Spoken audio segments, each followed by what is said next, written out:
Olá para todos, hoje o nosso assunto é limite. Então, a gente tem uma ideia intuitiva do limite. Em um ponto P0, nós chamamos número L, limite da função f neste ponto. Se quando nós aproximamos nossos pontos de domínio para o ponto P0, então valores da função neste ponto estão se aproximando ao ponto L. Esse L pode ser valor da função, pode não ser o valor da função. Então, a ideia principal aqui é pontos ser próximos uma à outra. Mas essa ideia não é formal, não é exata. Temos que dar a exata ideia de proximidade. Agora nós vamos usar como medida da proximidade vamos usar o conceito da bola aberta. Então, quanto é menor uma bola aberta centrada em P0, são mais próximos os pontos dela ao P0. Então, se um ponto P1 encontra-se em uma bola aberta com raio B delta 1, então esse delta 1 é maior do que delta 2. E então nós podemos considerar ponto P1, ponto P2 é mais próximo ao ponto P0 do que ponto P1, porque está em uma bola aberta de raio menor. E agora podemos dar nossa definição. Sejam f é uma função de n variáveis, P0 é um ponto no domínio dessa função, que é ponto de acumulação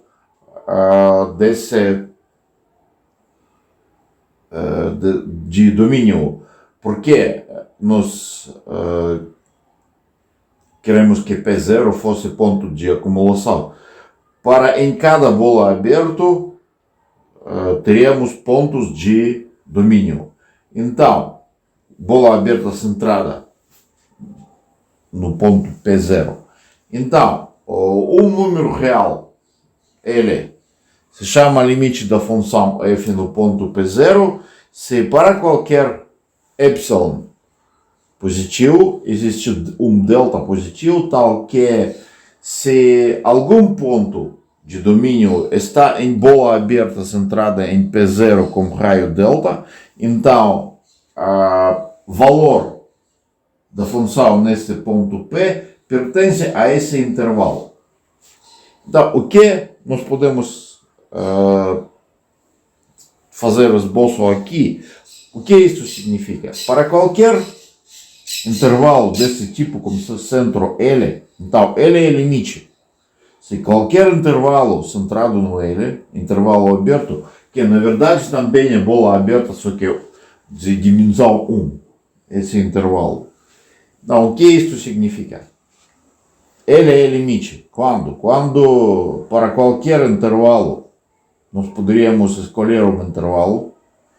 Então, existe uma bola aberta do ponto P0, tal que todos os valores de função nos pontos que estão nessa bola aberta vão cair nesse pequeno intervalo. Vamos diminuir esse intervalo, então vai se encontrar uma outra bola aberta. Pode ser que fosse menor, mas todos os valores dessa bola aberta vão cair nesse intervalo. Então, essa é a ideia de aproximação, ideia de limite. Então, vamos considerar exemplos. Primeiro exemplo, vamos considerar uma função que se chama função projeção. Em cada seu ponto, ela coloca a primeira coordenada como valor. Então, f de x, y é igual a x. E vamos considerar o limite dessa função no ponto 3, 5. Então, neste caso, o ponto P0 é 3, 5. E vamos demonstrar que o limite dessa função é 3. Como temos que fazer? temos que considerar qualquer epsilon e para esse epsilon tem que ser encontrado delta, tal que quando ponto pertence a uma bola aberta de P0 com raio delta, logo o valor da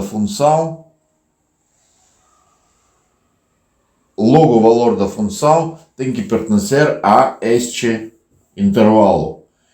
E isso significa que, porque aqui o limite é 3, e isso significa quando pertence a esse intervalo, quando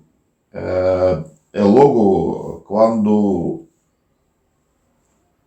esse módulo é menor do que epsilon. Vamos colocar delta igual a epsilon. Então, para qualquer epsilon temos que encontrar delta. Neste caso, nós colocamos delta igual a epsilon. Por quê? Porque nós adivinhamos. Como nós adivinhamos? Porque eu sabia. Porque não existe uma regra geral ou método, não existe nada para adivinhar esse delta por epsilon dado. Então, agora eu vou mostrar que quando nosso ponto pertence a delta, pertence ao ponto P0, desculpe, é próximo ao ponto P0, isso significa pertence à bola centrada no P0 com raio delta, que é igual a epsilon. Logo o valor da função vai pertencer ao intervalo desculpem, aqui 3 menos epsilon, 3 mais epsilon. 3 menos epsilon, 3 mais epsilon.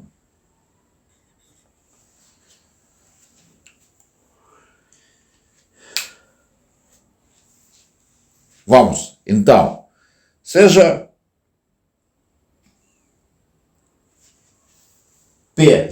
ponto P pertence ao nossa bola centrada no ponto P0 de raio delta. Isso significa a distância entre dois pontos P e P0 é menor do que delta. Nós escrevemos essa desigualdade. Então, cada somante aqui é menor do que suma, porque são positivos. Então, por isso, podemos escrever essa coisa, que essa somante, essa raiz é menor do que essa. Mas essa coisa é igual ao módulo.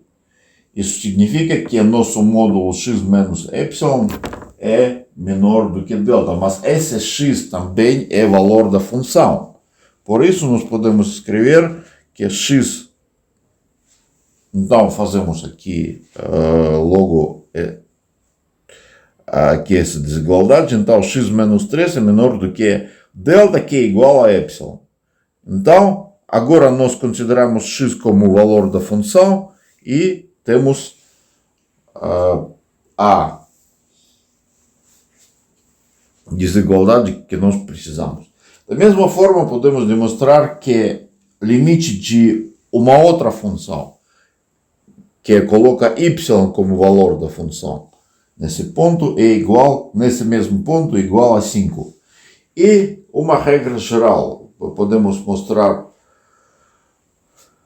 da mesma forma. Se nós temos um ponto P com coordenadas P1, assim por diante, Pn, então, e consideramos uma função de n variáveis, que coloca iésima variável como valor da função, esse tipo de função se chama projeção.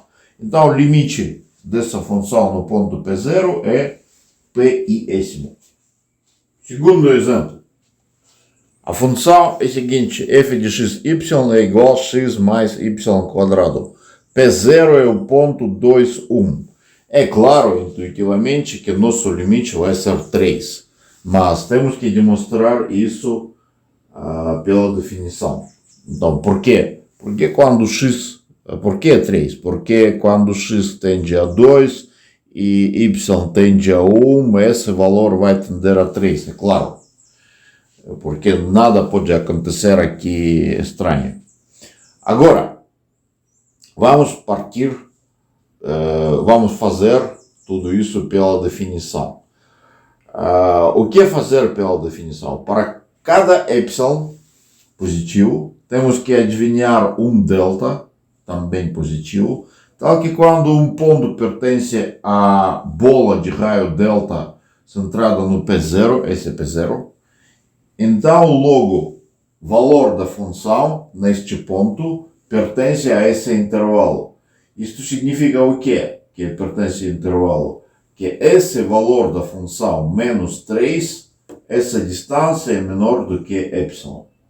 Então, temos que, pelo dado epsilon, temos que adivinhar delta, tal que quando um ponto pertence a essa bola, então esse valor, essa desigualdade é certa. Vamos adivinhar essa delta. Delta é o mínimo de dois números, 1 e epsilon sobre 4. Então podemos falar que delta sempre é menor do que 1, pelo menos. Então vamos construir esse esboço. E vamos fazer logo uma conclusão que agora não dá para entender para quê, mas é muito útil, vai ser muito útil depois. Então, se nós temos esse ponto P0, 2, 1, e temos essa bola de raio delta, que delta é menor do que 1, então se for um ponto dentro desta bola, então y, nesse ponto, y mais 1, esse módulo, onde y é coordenada desse ponto dentro dessa bola, vai ser sempre menor do que 3. É claro, sim, porque epsilon é menor do que 2 aqui, e então se nós colocamos máximo é 2, então esse módulo é menor do que 1. E mínimo é 0, então módulo também é menor do que 3. Então isso vai ser muito útil para nós depois. Então, agora, nós temos que fazer transformação desse valor para entender melhor o que nós precisamos. Então, esse valor é igual. Então, podemos escrever esse 3 como 2 mais 1. Então, x menos 2, y quadrado menos 1. E agora nós usamos a regra de triângulo, porque módulo de soma é menor do que soma de módulos. Então, escrevemos aqui. Daqui temos que esse valor, x mais y quadrado menos 3, é menor do que esse valor. E podemos deixar por enquanto assim. Por outro lado, vamos imaginar que nosso ponto xy pertence a essa bola. Então temos que demonstrar logo que o valor da função vai pertencer a esse intervalo e isso significa vai se cumprir essa desigualdade. Se xy pertence a essa bola, então distância até ponto 2, 1, centro de bola, é menor do que delta, porque delta é raio de bola. Então, dessa desigualdade, podemos escrever que x menos 2, que é igual a raiz de x menos 2 quadrado, é menor do que delta. Da mesma forma, podemos escrever que y menos 1, aqui vai ser y menos 1 quadrado, e também é menor do que delta. E agora voltamos à nossa desigualdade, essa. Então podemos escrever essa desigualdade nesta forma. E aqui temos x mais y quadrado menos 3 é menor do que x menos 2 mais y, esse produto. E nós nos lembramos que essa coisa é menor do que 3. Que nós demonstramos. Então, esse é menor do que 3. essa é menor do que delta, essa é menor do que delta, e toda soma é menor do que 4 delta. Mas delta foi escolhido epsilon sobre 4, menor do que epsilon sobre 4, por isso temos 4 delta é menor do que epsilon. Temos essa coisa é menor do que epsilon. Nós obtemos essa desigualdade. Mas, na verdade, ninguém faz cálculo de limites nessa forma. Por quê? Porque isso é muito complicado. Se isso dá tão trabalho para funções tão simples, então podemos imaginar o que vai acontecer se a função vai ser mais um pouco complicada. Mas o que fazer então? Para calcular limites, usam as propriedades desses limites. Quais são as propriedades? Então, são regras de limite de soma, produto, de divisão e assim por diante. Então, temos essas propriedades, que essas propriedades têm que ser demonstradas a partir de definição exata de limite. Então, se o limite existe, ele é único. Se função f tem limite L e função g tem limite M, então soma de funções tem limite L mais M, limite de função multiplicada por um número C, número constante, vai ser C multiplicado por L, e limite de produto é produto de limites, e se limite de função g não é zero, então o produto dessa fração, limite dessa fração é L sobre M. E a regra que nós já demonstramos, que é para funções projeções, dessa forma, que associa com cada ponto uma coordenada iésima desse ponto. Então, esse limite vai ser P iésima, é a coordenada iésima do ponto P0. E agora funções contínuas. Então, que função nós chamamos de contínua quando consideramos funções de uma variável?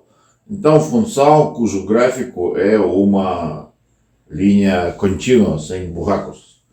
Então, mas essa definição não serve para funções de várias variáveis, porque funções de mais do que 2 variáveis não têm gráficos. Então, e por outro lado, aquela definição não foi exata, ela foi somente intuitiva. E agora, mas esse conceito de limite pode ajudar para nós definir o que significa função contínua. Então, uma função se chama contínua, na verdade, que se o valor dessa função no ponto P0 é igual ao limite neste ponto. E o limite tem que existir neste ponto. E função se chama contínua em um conjunto, se ela é contínua em cada ponto desse conjunto. E, de novo, para demonstrar que algumas funções são contínuas, temos que ou usar nossa definição, ou usar propriedades que na matemática são demonstradas a partir da definição da função contínua, definição exata. Quais são? Essas são a soma de duas funções contínuas, é uma função contínua no ponto, e produto de uma constante por uma função contínua é função contínua, produto de duas funções contínuas é função contínua, e se uma função g é contínua e no ponto P0 ela não é zero, então essa fração é uma função contínua.